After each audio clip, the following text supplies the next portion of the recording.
When a man begins to truly wake up, something subtle yet undeniable shifts inside him. It's not dramatic, it's not a grand announcement to the world. It's quieter than that, almost invisible at first. But slowly, almost naturally, he begins to pull away from the crowd. Not because he's bitter, not because he despises people. It's because the way he once connected with others no longer feels real. He notices how most conversations orbit around the same things: status, gossip, complaints, or surface-level updates that don't really say anything. What used to feel normal now feels empty. And once you see that emptiness, you can't unsee it. That's when something inside him stops playing along. It's not pride that drives him away, it's clarity. He simply stops chasing what everyone else is still chasing.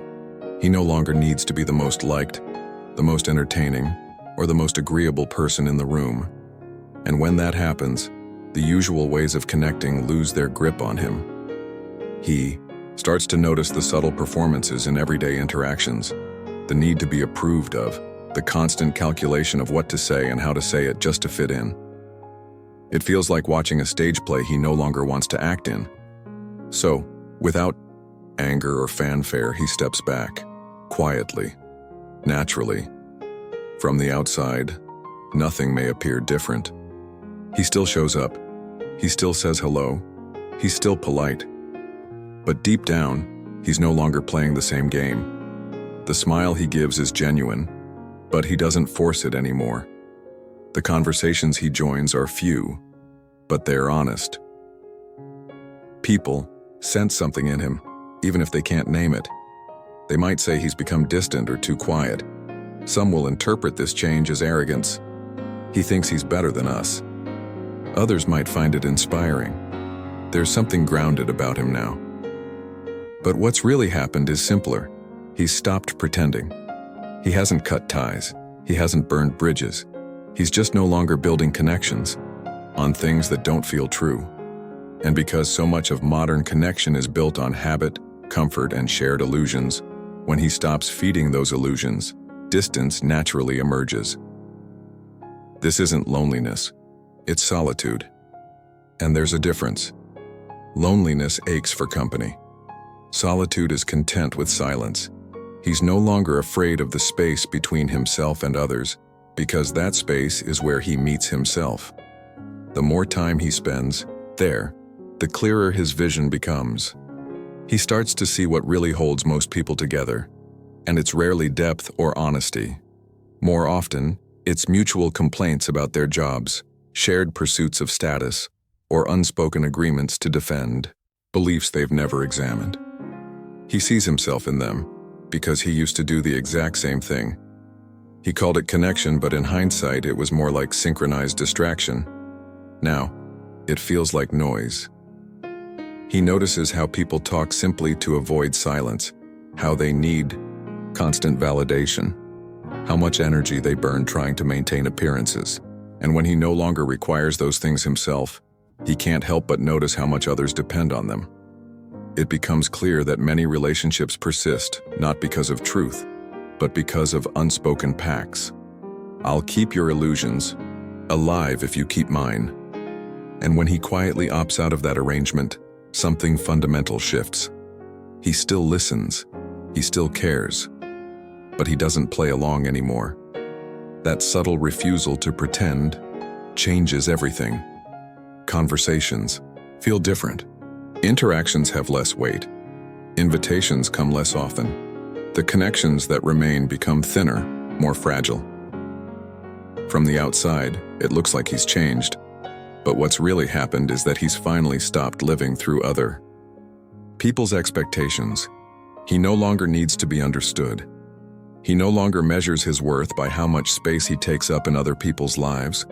And while this new way of being unsettles others, for him, it's liberation. It's as if he's discovered a hidden room in his own house, a place of quiet strength that was always there, just overlooked.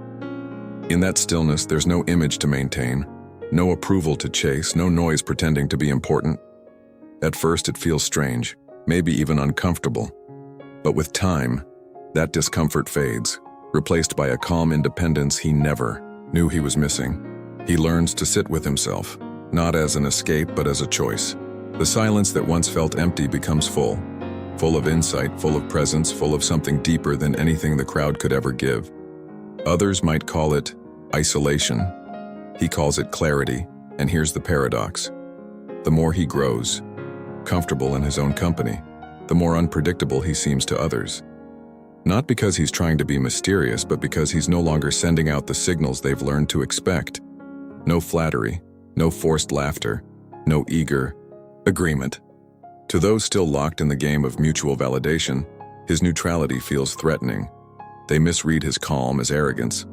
They misinterpret his silence as judgment. They see his detachment as disinterest. But in reality, he's simply free. Free from the constant burden of managing perception. And freedom, when seen by those who aren't ready for it, often looks like rebellion. As this shift deepens, something else starts to happen. His old friendships, the ones that thrived on routine and unspoken agreements, begin to fade. Not with a fight, not with a dramatic ending, but with a quiet unraveling. He realizes how many of those connections were built on shared complaints, on predictable conversations, on maintaining each other's comfort zones. When he no longer feeds those patterns, the bonds weaken naturally. No hostility, no resentment, just a quiet drifting apart. It can feel strange at first, watching the people who once filled his days slowly disappear. There's a moment of temptation to hold on, to force those connections to stay alive. But he doesn't, because he knows that if a relationship requires him to be less than honest, to pretend, to agree when he doesn't, to perform just to make others feel secure, it's not really a relationship at all.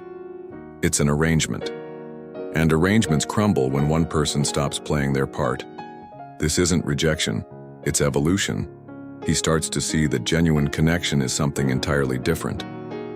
It doesn't demand constant agreement. It doesn't require performance. It doesn't thrive on illusion.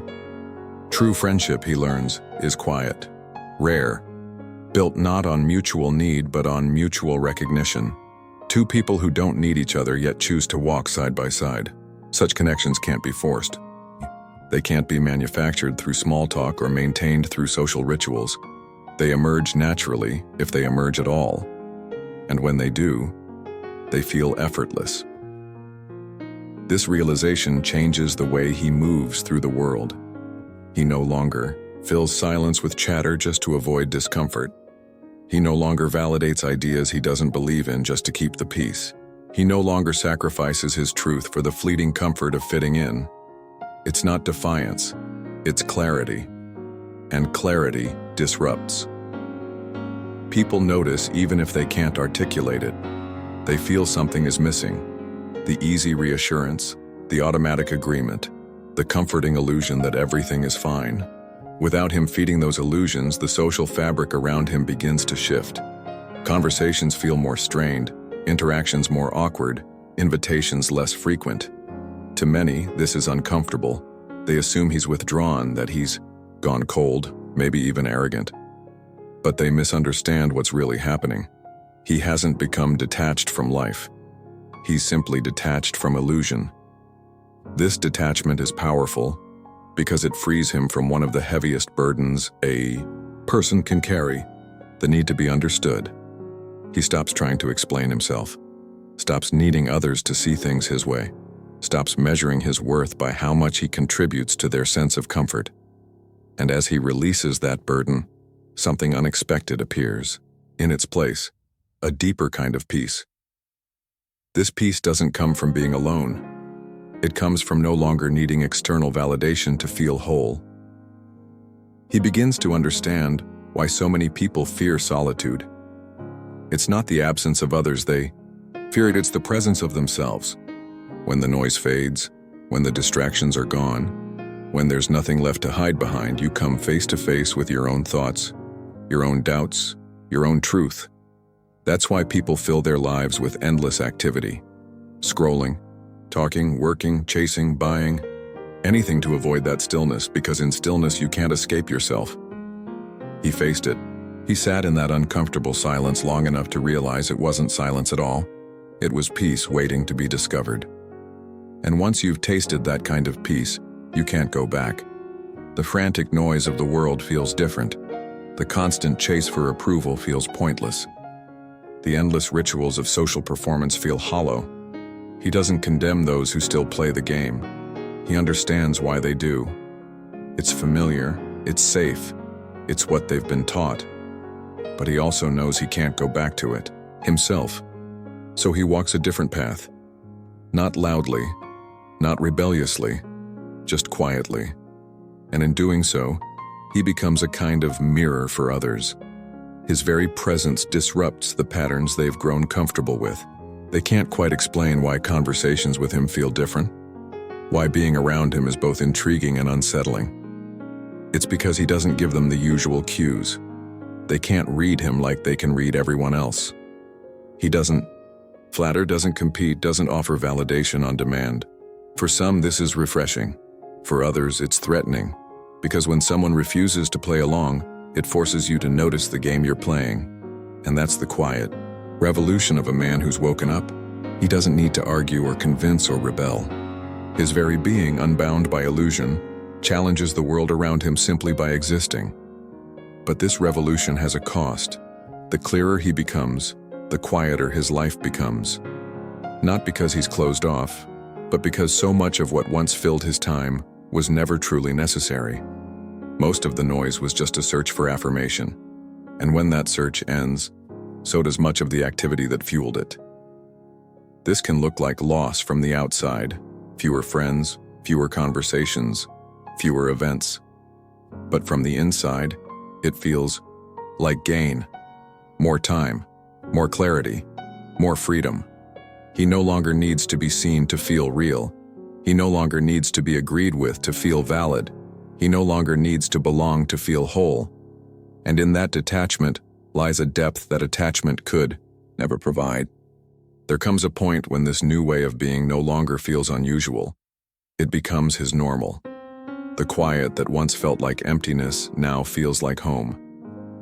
He stops interpreting distance as something to fix, as if fewer connections automatically meant something was wrong. Instead, he sees it for what it is: the natural outcome of living honestly in a world built on pretense. While others surround themselves with constant chatter, he learns to live in stillness. While many chase attention, he moves without asking, to be noticed. And while the crowd sees solitude as a problem, he begins to see it as freedom. This doesn't mean he rejects connection. On the contrary, he values it more than ever, but only when it's real. Only when it emerges naturally without performance or demand. He's no longer interested in being part of something just to avoid feeling alone. He'd rather stand alone, in truth, than be embraced in illusion. And this is perhaps the most misunderstood part of his journey. He hasn't become cold. He hasn't shut his heart off from the world. If anything, his capacity for genuine love and connection has deepened. But now it's rooted in honesty, not dependency. He can be with others without needing them to complete him. He can care without clinging. He can give without expecting in return. This is what true independence looks like. Not isolation, but self-sufficiency. He realizes he doesn't need the world to wake up in order for him to feel whole. He doesn't need others to validate his path. He doesn't even need to explain himself to those who don't understand. His peace no longer depends on external conditions. It's become something he carries within him. That doesn't mean life is without challenge. There are still moments of longing, moments where he wishes someone else could see what he sees, feel what he feels. Not a crowd, not a community, but just one other soul awake enough to meet him in that quiet space. He knows such encounters are rare. He knows they can't be forced, so he waits not with desperation, but with patience. He would rather wait in silence than fill his life with noise just to avoid the waiting, because he understands now. Authenticity is worth more than acceptance. And so, he walks on, not as an outcast, not as a rebel, but as a man at peace with the cost of truth. He carries himself lightly, untethered from the expectations that once weighed him down. The world will continue to spin its illusions. People will continue to play their parts. He no longer needs to stop them or join them. He's found something better, something still, something whole. In that stillness, there is a quiet strength that nothing external can shake. A freedom that doesn't depend on applause, a clarity that doesn't require agreement. And once you've tasted that, you understand why he doesn't come back to the crowd. Not because he's above them, but because he's finally found the one thing the crowd can't give: himself. This is what waking up truly means. It's not about becoming separate from the world. It's about no longer losing yourself in it. It's about seeing through the noise and realizing that your worth was never something to be earned, bargained for, or confirmed by others.